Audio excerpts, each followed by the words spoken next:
বহির্বিশ্বের প্রভাব আরও বাড়াতে এবার দক্ষিণ আমেরিকার প্রশান্ত মহাসাগরীয় উপকূলে গভীর সমুদ্র বন্দর নির্মাণ করছে চীন। বিশ্লেষকরা বলছেন এর ফলে যুক্তরাষ্ট্রের সঙ্গে চীনের সম্পর্ক আরও খারাপ হবে। সম্প্রতি মার্কিন সংবাদ মাধ্যম ওয়াল স্ট্রিট জার্নালে প্রকাশিত এক প্রতিবেদন থেকে এ তথ্য জানা গেছে।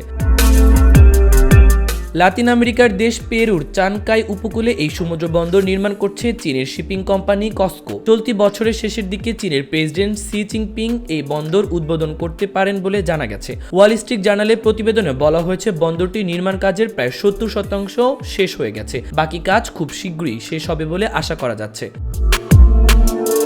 প্রায় $350 কোটি নির্মাণাধীন এই প্রকল্পটি দক্ষিণ আমেরিকার দেশগুলোর প্রথম প্রশান্ত মহাসাগরের উপকূলীয় নির্মাণ বন্দর। বন্দরটির প্রায় 60 ফুট গভীর পানিতে নির্মিত হচ্ছে। বিশ্লেষকরা বলছে এই বন্দর এশিয়া এবং দক্ষিণ আমেরিকার দেশগুলোর মধ্যে বাণিজ্যিক সম্পর্ক আরও উন্নত করবে। এছাড়া অঞ্চলটির দেশগুলোতে চিরাই ইলেকট্রিক কার ও অন্যান্য পণ্যের আমদানি বাড়াবে।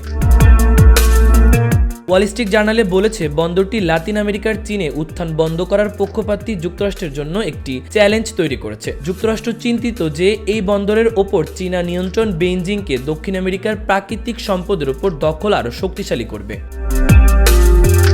পেরু এবং চীন কৃষিপণ্য কেনা বেচার ক্ষেত্রে বর্তমানে যে পথ অনুসরণ করে তাতে এক দেশ থেকে অপর দেশে পণ্য পৌঁছাতে 35 দিন সময় লাগে, যার ফলে বেশিরভাগ পচনশীল খাবার বাজারে পৌঁছতে বেশি সময় নেয় এবং এ কারণে পণ্যগুলো খুব বেশি সময় ধরে রাখা যায় না। কিন্তু চানকাই বন্দর সেই সময় 1/3 কমিয়ে আনবে, যার ফলে পরিবহন খরচ অনেকটাই কমে আসবে।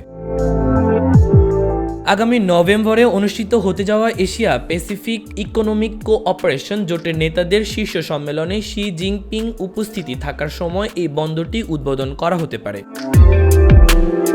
মাহবুবুর রহমান ইমন, খবর সংযোগ।